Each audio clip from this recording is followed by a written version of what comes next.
अल्लाह, सुभान अल्लाह। 6 साल के बाद वापस ही है जब हुजूर तशरीफ लाए। मक्का की गलियों में अब मुकाबला करने की किसी की हिम्मत नहीं थी, ताकत नहीं थी। हुजूर पाक जैसी हरम मक्का में दाखिल होते हैं, सारे इधर उधर छुप करके भाग रहे थे जिन्होंने जुल्म किया था अपने दौर में।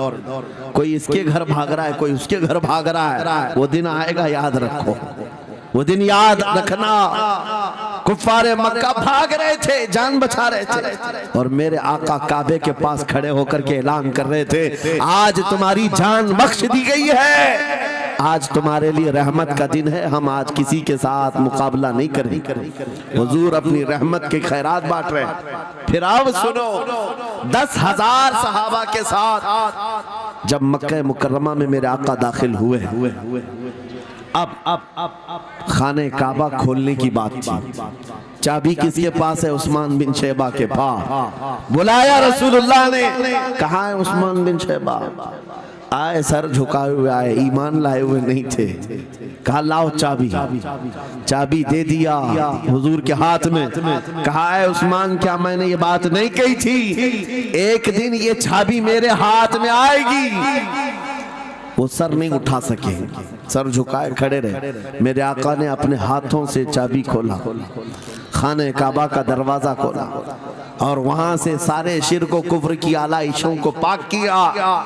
फिर उसके बाद चाबी बंद करके, अब सुनो, मेरे आका बाहर आए और फरमाया, आज मैं ये चाबी ऐसे आदमी के हाथ में दूंगा जिससे कयामत तक कोई छीन नहीं सके। क्या बात है, सुभान। कितना बड़ा फरमान है मेरे आका का, सुभान। हुजूर ने जब ये फरमाया तो जो बड़े बड़े सहाबा थे उनके दिलों में ख्वाहिश थी, काश चाबी हमें मिल जाए, हमारे खानदान में चलती रहे। वहाँ सिद्दीक अकबर भी हैं, फारूक आजम भी हैं, उस्मान इब्न अफ़्फ़ान भी हैं, हैदर कर्रार भी हैं, रिदवानुल्लाहि अलैहि मजमाईन। सब सहाबा के दिल में ये ख्वाहिश थी, ये चाबी हमें मिल जाए। मेरे आका सल्लल्लाहु अलैहि वसल्लम ने सबकी तरफ देखा और फिर आयत पढ़ी, इन्नल्लाह यअमुरुकुम अन तुअद्दुल अमानाति इला अहलिहा। बेशक अल्लाह तुम्हें हुक्म देता है अमानत उसके अहल के सुपुर्द कर दो। ये आयत पढ़ करके मेरे आका फिर उन्हीं शख्स को बुलाते हैं जिनके पास पहले से चाबी थी। उस्मान बिन शैबा, करीब आओ, करीब आओ। वो कहते हैं मेरी तो हालत गैर थी, आज तो मैं मुजरिम बन करके आया था, कैदी बन करके आया था, मुझे तो आज मारा जाना था, ईमान लाए हुए नहीं थे। हुजूर ने कहा ये चाबी वापस मैं तुमको ही देता हूँ और सुबह कयामत तक ये तुम्हारे खानदान में रहेगी। सुभान अल्लाह। इतना कहना था, उस्मान बिन शैबा ने पुकार कर कहा, ला इलाहा इल्लल्लाह मुहम्मदुर रसूलुल्लाह। क्या बात है, सुभान। मेरे अजीजों, आज भी जाकर देख लेना, दसियों बादशाह आए होंगे, सैकड़ों हुकूमतें बदल गई होंगी, खाने काबा की चाबी आज भी उस्मान बिन शैबा के खानदान में ही मौजूद है। वो सहाबी रसूल।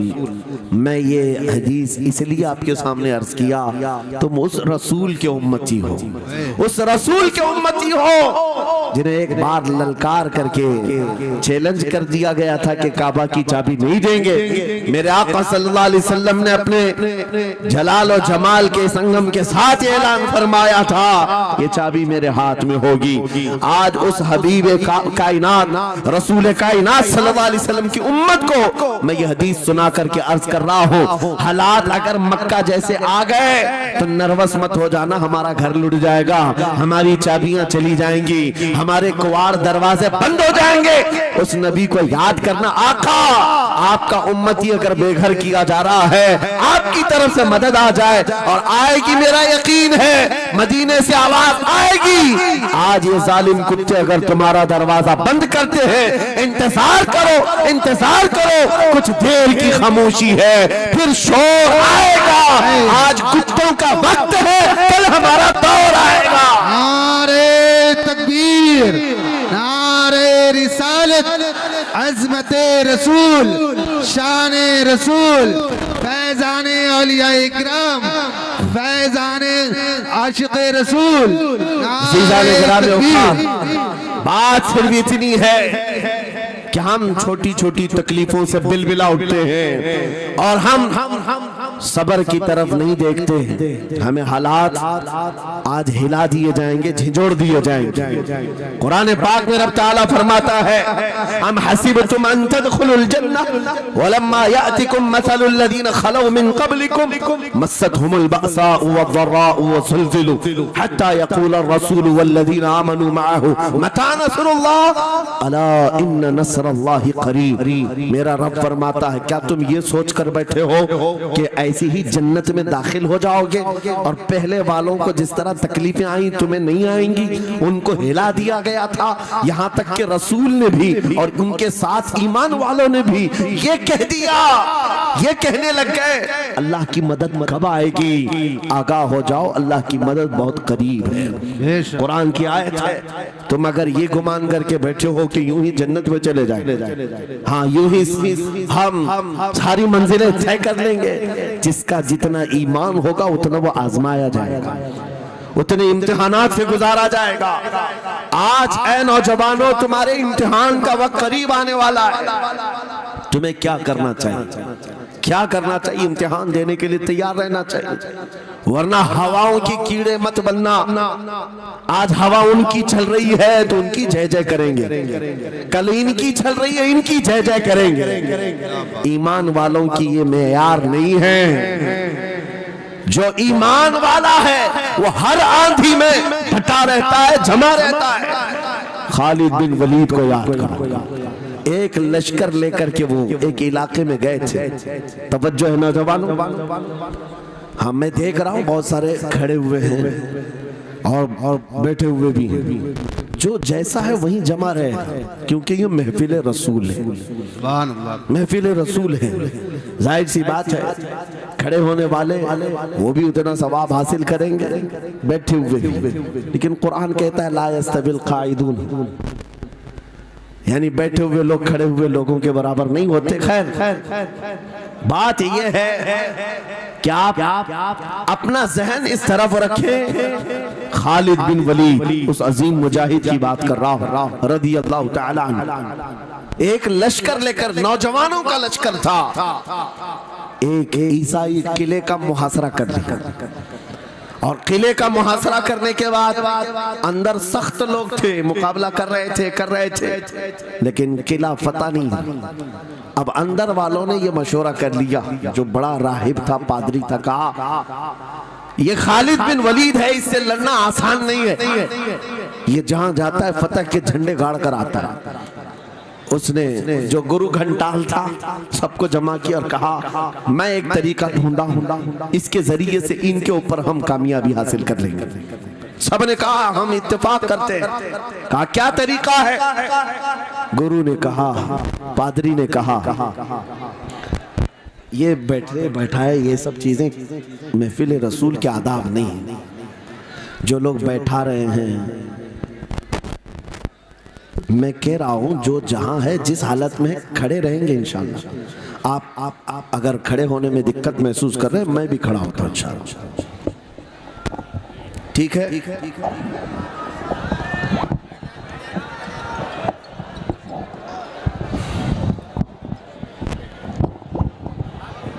सुभान अल्लाह। मुझे पता है सब जवान हैं, सुबह तक खड़े होने को तैयार है, और हम भी खड़े रहेंगे इंशाअल्लाह। अब ठीक है, अब कोई किसी को बिठाए भी नहीं, कोई किसी को खड़ा भी ना करे। दुरूद पाक पढ़ लीजिए एक बार। अल्लाहुम्मा सल्ली अला सय्यिदिना मुहम्मद व आलिहि व अस्हाबिहि व बारिक वसल्लम। मुझे पता है मुफ्ती साहब, मैं ये आपको बता दूं, हर जलसे में ये हाल हम देखते हैं। वजह यह है कि हम कुर्सी पे बैठे रहते, कुछ लोगों को नजर नहीं आते, वो हंगामा करते रहते, इधर से नहीं दिख रहे, उधर से नहीं दिख रहे, और आसपास जो बैठे हुए हैं इनको वो अड़चन समझते कि ये बीच में हाइल हो गए। लेकिन मैं इतनी बात कहता हूँ, अल्हम्दुलिल्लाह हमारी वो कौम है, मुझ जैसे एक निकम्मे, मैं एक गुलाम और खादिम हूँ, मुझे देखने के लिए वो बीच में किसी को बर्दाश्त नहीं कर पाते, तो ये अपने रसूल और अपने दरमियान किसी और को क्यों बर्दाश्त कर सकते हैं? क्या बात है, बहुत अच्छा। हम गुलामों के लिए इनके जज्बात हैं तो रसूल के लिए जज्बात और हैं। अल्हम्दुलिल्लाह वो इश्क अभी सलामत है, इसीलिए तो हम घूम रहे हैं। अगर मरे होते तो मुर्दों को कौन खिताब करता। जिंदगी अभी बाकी है और हमें उम्मीद भी बाकी है, उम्मीद बाकी है। खुराफात आ गई है, मुझे पता है, गलत काम बहुत आ गए हमारे मोहल्ले में। मुझे सुबह से बताया गया बहुत सारे, ये एक मोहल्ले का अलमिया नहीं है, हम जहाँ जा रहे हैं शहरों के शहर नशे में तबाह हैं, बर्बाद हैं। लेकिन साथ में मुझे इस बात का यकीन है, हुजूर की ये उम्मत गुनहगार तो हो गई है लेकिन गद्दार नहीं है। क्या बात है, हुजूर की गद्दार नहीं है। आज भी अगर इनसे कह दो, चाहे वो किसी भी तरह का अमल रखता हो, हुजूर की इज्जत की बात आई तो अपनी गर्दन लेकर हाजिर होने को तैयार। सुभान अल्लाह। है या नहीं मेरी इस बात पर? सुनो, खालिद बिन वलीद जब किले का मुहासरा कर चुके हैं, ईसाई पादरी ने अपने सारे साथियों से कहा, हम इनको 3 दिन का टाइम देते हैं कि हम इनको सुलह करने की बात करेंगे, लेकिन मेरी एक शर्त होगी। या अपने नौजवान साथियों को लेकर बाजार से गुजरते हुए आ जाए, अगर सही सलामत इनके सारे फौजी आ गए, हम किले की चाबियां दे देंगे। सारे ईसाइयों ने पूछा, क्या करना, क्या चाहते हो? उस पादरी ने कहा, मुल्क की मशहूर खूबसूरत लड़कियों को और जरो जवाहरात को मैं रास्ते पर बिछा दूंगा, नंगी लड़कियों को खड़ा कर रखूंगा। जब खालिद बिन वलीद की फौज यहाँ से गुजरेगी, नौजवान है, नफ्स भड़कता है, और इस तरह से एक नौजवान को खरीदने के लिए 2 ही चीजें होती हैं, एक औरत है, दूसरी दौलत है, और नौजवान इसमें फिसल जाता है। मैं जानता हूं कि जब ये दोनों चीजें सजा कर रख दी जाएं, खालिद बिन वलीद के ये लश्करी टूट पड़ेंगे औरतों पर और दौलत पर, हम आसानी से इन पर काबिज हो जाएंगे। सबने वाह वाह किया, तालियां बजाई, और पादरी आकर खालिद बिन वलीद से कहता है, हम आपसे लड़ना नहीं चाहते, हम आपसे मुकाबला नहीं करना चाहते। आप 3 दिन के बाद अपने लश्करियों को लेकर इस बाजार से गुजरते हुए आ जाइए। सही सलामत अगर आप पहुंच गए तो किले की चाबियां आपके हवाले कर दूंगा। तवज्जो, खालिद बिन वलीद ने कहा, मंजूर है, ये शर्त मैं इत्तेफाक करता हूं। वापस आए, अपने साथियों से कहा, जंग नहीं करनी है, लेकिन एक ही शर्त उन्होंने रखा है, 3 दिन के बाद इस बाजार से गुजर कर हमें जाना है, लेकिन कोई ना कोई हरबा तो होगा, कोई ना कोई साजिश तो होगी, हर चीज के लिए तैयार रहना। खालिद बिन वलीद अपने उन नौजवान लश्करियों से कह रहे थे, ऐ नौजवानों, तवज्जो से सुनना इस बात को, आज भी दुनिया ये सारे हरबों पर अमल कर रही है हमारे साथ, हमारे नौजवानों के साथ। खालिद बिन वलीद के 3 दिन गुजर गए, ईसाइयों ने अपनी तैयारियां खूब कर ली, बाजार में ओरियां लिबास में, आधे लिबास में नंगी लड़कियों को खड़ा किया, सरो जवाहरात दौलत के अंबार बिछा दिए। जब खालिद बिन वलीद के सिपाही मैदान में गुजरते हुए उस बाजार में आते हैं, पहला कदम रखा था, नजरें पड़ गई, खालिद बिन वलीद रुक गए, पलट गए, अपने लश्करियों से कहा, वही आज मैं तुमसे कह रहा हूं। उन्होंने कहा था, ऐ नौजवानों, ऐ रसूलुल्लाह के शहदाइयों, तुम्हारी इम्तिहान का दिन है, आज तुम्हारे इम्तिहान का दिन है। अगर तुम्हारा कदम फिसल गया, सुबह क़यामत तक तुम पर लानतों की फटकार होगी, और अगर जमा रहा, सुबह क़यामत तक अल्लाह की रहमत के फूल बरसाए जाएंगे। नौजवानों ने पूछा, करना क्या है हमें, आज कौन से इम्तिहान में कामयाब होने का तरीका क्या है इस इम्तिहान में? खालिद बिन वलीद ने कहा, कुछ न करना, बस अपने रसूल की सुन्नत पर अमल करना। कहा, हम तो करते हैं, यहाँ क्या करना है? खालिद बिन वलीद कहते हैं, मैंने मेरे मुस्तफा करीम को देखा है, जब रसूलुल्लाह मदीने के बाजार से गुजरते थे, अपनी नजरें नीची करके जाते थे। आज तुम बाजार से जा रहे हो, बस इस सुन्नत पर अमल कर लो, अपनी हया की नजरें झुका कर चलना, फिर उसके बाद अल्लाह मालिक है। खालिद बिन वलीद के जोश और वलवले से भरी हुई ये तकरीर ऐसी असर कर गई, वो नौजवान 1-2 नहीं थे, सैकड़ों की तादाद में थे, सर झुकाए बाजार से ऐसे चल रहे हैं। तारीख निगार कहते हैं वो इस तरह से चल रहे थे कि उनके सरों पर अंडा भी रख दिया जाता तो नहीं गिरता, न इधर हिलाए न उधर हिलाए, न इधर देखे न उधर देखे, और बराबर अपनी नजरें जमीन पर झुकाए हुए तेजी से चलते हुए उस किले के फाटक तक पहुंच गए। वहां वो पादरी साहब इंतजार में थे, भटक गए होंगे, औरतों से भिड़ गए होंगे, दौलत जमा कर रहे होंगे, मगर ये दीवाने ठुकराते हुए हर दौलत और उरियानियत को उस किले के फाटक तक पहुंच गए। पादरी सामने आया, किले की चाबियां वादे के मुताबिक खालिद बिन वलीद की गोद में डाल दिया और कहा, एक बात बताओ ऐ खालिद, एक बात तो बताओ, ये जो तुमने जमात, ये जो तुमने लश्कर जमा किया है सिपाहियों का, ये इंसान है या फरिश्ते हैं? इनके दिल है या नहीं? इनकी ख्वाहिशात है या नहीं? इनके जिस्मों में नफ्स है या नहीं? हमने मुल्क की सबसे खूबसूरत तरीन औरतों को खड़ा कर दिया था, दौलत को बिछा दिया था, इनमें से एक भी उसकी तरफ तवज्जो नहीं किया। खालिद बिन वलीद मुस्कुराकर जो जवाब देते हैं वो हमारा ईमान होना चाहिए। क्या जवाब देते हैं? फरमाते, नादान ऐ ईसाई, उन आंखों को तू खरीदने की कोशिश कर रहा था जिन आंखों में पहले से जमाले मुस्तफा बसा हुआ। क्या बात है, सुभान अल्लाह, अल्लाह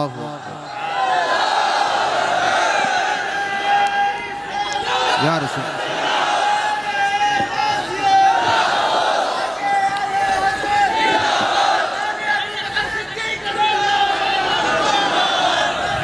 ये जो लोग लाइट के करीब हैं, इनसे गुजारिश है कि आप हट जाएं, करंट लग। मेरे अजीजों, ये जवाब था उन आंखों को दुनिया का हुस्न क्या धोखा दे सकता है जिन आंखों में पहले से जमाले मुस्तफा बसा हुआ। और तारीख ने बार बार ये गुमराह करने की कोशिशें की, एक बार नहीं, दो बार नहीं। कलयुबी में एक हिकायत है, हजरत शहाबुद्दीन कलयुबी ने लिखा है, 3 भाई एक ईसाई बादशाह की कैद में आ गए थे, तीनों सगे भाई थे और जवान भी थे। जवान ज्यादा है इसलिए खिताब कर रहा हूं, इसका मतलब ये नहीं है कि बूढ़ों के लिए कोई नसीहतें नहीं, इंसान है, नफ्स है तो सबके लिए, सबके लिए। 3 जवान कैद में आ गए। बादशाह ने उनको ऑफर दिया कि मेरे दीन में आ जाओ, मैं सिपाही बना लूंगा, वजीर बना लूंगा, मगर वो रसूलुल्लाह के गुलाम थे, मेरे आका के शहदाई थे। कहा, इतनी आसानी में तो हम दीन नहीं बेच सकते। तवज्जो है नौजवानों, ये सब तुम्हारे साथ हो रहा है। दौलत तुम्हें दिखाकर, हुस्न तुम्हें दिखाकर अगर दुनिया खरीद सकती है तो लानत है ऐसे तुम्हारी जिंदगी पर। फिर वो कैसा ईमान वाला है, कैसा मुसलमान है जिसने अपने नबी की मोहब्बत को हल्की चीज में बेच दिया? उसका कोई ताल्लुक नहीं है। अला ला ईमान लिमल्ला मोहब्बत अला, आला हजरत ने लिखा है, उसका ईमान ही नहीं जिसके दिल में मेरे आका की मोहब्बत नहीं। क्या बात है, अगर मोहब्बत है तो सौदा नहीं करोगे। 3 भाई एक बादशाह की कैद में आ गए और उनको ऑफर दिया गया, दीन बदल लो, हमारे दीन में आ जाओ, छोड़ देंगे। सख्त थे, जमे हुए थे, डटे हुए थे, कहा नहीं। कहा जल्लाद को बुलाओ, कोड़े मारो, कहा तैयार हैं। इतने नहीं, बादशाह इतने गुस्से में था, जल्लाद को बुलाया और कहा एक कढ़ाई लाओ, तेल डालो और खौलाओ। तेल डाल करके खौलाया गया। जब तेल खोलने लगा, इन तीनों में से बड़े भाई को उठाकर तेल में डाल दिया। चलते हुए तेल के अंदर जब उस नौजवान को डाला गया तो फौरन दम जदन में रूह निकल गई, शहीद हो गई। 2 भाई देख रहे हैं, अपने बड़े भाई की मौत देख रहे हैं। ये हालात आ गए, ये बातें याद रखना। थोड़ी देर के बाद बादशाह ने दूसरे से कहा, अब बताओ तुम्हारा क्या इरादा है? दूसरे ने कहा, अब तो और भी तुमने सख्त कर दिया इम्तिहान, हम तो अपने नबी को धोखा नहीं दे सकते और ना ही मेरे शहीद भाई को। बादशाह ने दूसरे को उठाया और तेल में डाल दिया, खोलते हुए तेल में डाल दिया, 2 शहीद हुए। तीसरा जो था वो 22 साल 25 साल के बीच का था। ये भरी जवानी है, अंगारा होता है, हर नौजवान को ये लगता है कि ये दिन हमारे ऐश के हैं। दुनिया में जहां चमकती हुई चीज को देखता है, दिल दे बैठता है, माँ बाप से भाग जाता है, घर बार को छोड़ देता है, उसको हर अच्छी चीज बुरी लगने लग जाती है। ये उम्र बड़ी खतरनाक मंजिल पे आ जाती है। है नौजवानों, जो इस उम्र में बच गया इंशाअल्लाह वो आगे भी बच जाएगा, सुभान अल्लाह। आगे भी बच जाएगा। 22 साल का खड़ियल जवान है जिसके सामने उसके 2 भाइयों को खोलते हुए तेल में डाला गया, उसकी कैफियत क्या होना चाहिए? अब पूछा गया तुम्हारा क्या इरादा है? कहा इस तरह तुम 100 बार भी तेल में डालोगे तो मैं यही कहूंगा मेरा रसूल मोहम्मद सुभान अल्लाह सल्लल्लाहु अलैहि वसल्लम, हमारे आका मोहम्मद सल्लल्लाहु अलैहि वसल्लम है, मैं यही कहूंगा। बादशाह इतने गुस्से में था, कहा कि इसको चीर दो, इसको काट दो। वजीर था बादशाह का चालाक, उसने कहा इसको कत्ल कर देने, मार देने से कुछ होगा नहीं, मुझे 1 महीने का टाइम दे, इसको चेंज करके लेके आऊंगा, अगर नहीं लाया तो मेरी जिंदगी दांव पे लग जाए। बादशाह ने कहा ले जाओ, 1 महीने का टाइम है, इसको बदल करके लाओ। वजह यह थी कि उस वजीर के घर में बड़ी खूबसूरत लड़की थी जिसके रिश्ते के लिए